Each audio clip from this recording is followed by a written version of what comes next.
అన్ని నదులు అనుసంధానం చేస్తే కరువు అనే మాట ఉండదు.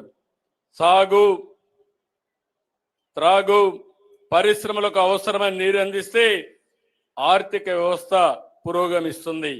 గత ప్రభుత్వ నిర్లక్ష్యానికి బలైన సాగునీటి రంగాన్ని మళ్లీ గాడిన పెట్టాం. రాష్ట్రానికి జీవనాడి పోలవరం ఇది 2020లోనే పూర్తి కావాల్సి ఉన్న గత ప్రభుత్వం నిర్లక్ష్యం, ఆలసత్వం, వైఫల్యంతో డయాఫామ్ వాల్ కొట్టుకుపోయింది. గత పాలకుల 5 ఏళ్లలో 5% కూడా పూర్తి చేయలేకపోయారు. మళ్ళీ మేము అధికారంలోకి వచ్చిన తర్వాత సమస్యల్ని పరిష్కరించి ప్రాజెక్టు పనులను గాటిన పెట్టాం. ప్రాజెక్టులో కీలకమైన డయాఫామ్ వాల్ వచ్చే ఏడాది డిసెంబర్కి పూర్తవుతుంది. 2027 డిసెంబర్ నాటికి పోలవరంని పూర్తి చేసి జాతికి అంకితం చేసే బాధ్యత ఈ ప్రభుత్వాన్ని. కేంద్ర ప్రభుత్వం 12,157 కోట్ల నిధులు విడుదల చేసి సకాలంలో పనులు చేసేందుకు సహకరించింది. దీనికి కేంద్రానికి కృతజ్ఞతలు తెలియజేస్తున్నాం. రాయలసీమ 4 ఉమ్మడి జిల్లాల్లో 6 లక్షల ఎకరాలకు సాగునీరు అందించే ముఖ్యమైన హంద్రీ, నీవా, సుజల, స్రవంతిపై గత ప్రభుత్వం డ్రామాలు ఆడింది.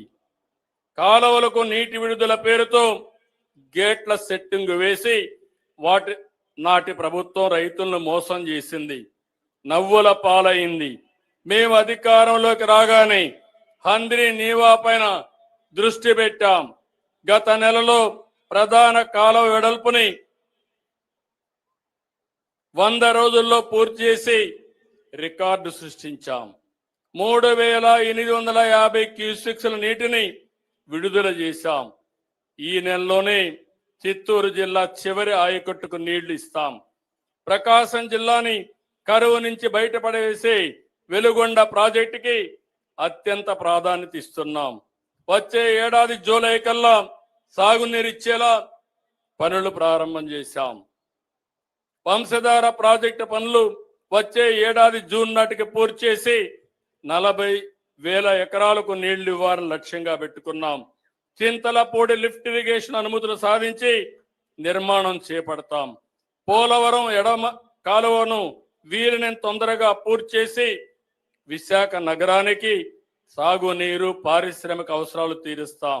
ఉత్తరాంధ్రకు గోదావరి నీళ్లు అందిస్తాం. రాయలసీమను సస్యశ్యామలం చేసేందుకు గోదావరి వృధా జలాల్ని పోలవరం నుంచి బనకచెర్లకు మళ్లించాలని నిర్ణయించాం. సముద్రంలోకి పోయే వృధా నీటిని వినియోగిస్తాం. ఈ ప్రాజెక్టుతో ఏ రాష్ట్ర నీటి ప్రయోజనాలకు నష్టం వాటిల్లదు. ఎవరూ అభ్యంతరం చెప్పవలసిన అవసరం లేదు. వరదలు వచ్చినప్పుడు ఎగువ రాష్ట్రాలు నీటిని విడుదల చేస్తే దిగువ రాష్ట్రంగా ఆ నష్టాలను, కష్టాలను భరిస్తున్నాం. దిగువ రాష్ట్రంగా అదే వరద నీటిని వాడుకుంటామంటే అభ్యంతరాలు ఎందుకని అడుగుతున్నా. వరదను భరించాలి కానీ వరద నీటితో ప్రయోజనం పొందకూడదంటే ఇది ఏ విధంగా మంచిదో ఆలోచించమని విజ్ఞప్తి చేస్తున్నా. సమగ్ర నీటి నిర్వహణతో వాటర్ సెక్యూరిటీకి అధిక ప్రాధాన్యత ఇస్తున్నాం. ప్రస్తుతం రాష్ట్రంలోని రిజర్వాయర్లు 99% నిల్వలతో జల కళను సంతరించుకున్నాయి. 785 టీఎంసీ నీళ్లు వివిధ రిజర్వాయర్లో అందుబాటులో ఉన్నాయి. భూగర్భ జలాల పెంపుకు చర్యలు తీసుకుంటున్నాం. భూమిని జలాశయంగా మార్చే ప్రయత్నాలు ఫలిస్తున్నాయి.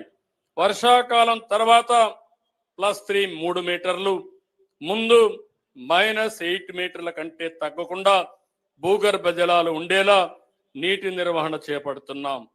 సాగునీటి సంఘాలు నీటి నిర్వహణలో కీలక పాత్ర పోషిస్తున్నాయి.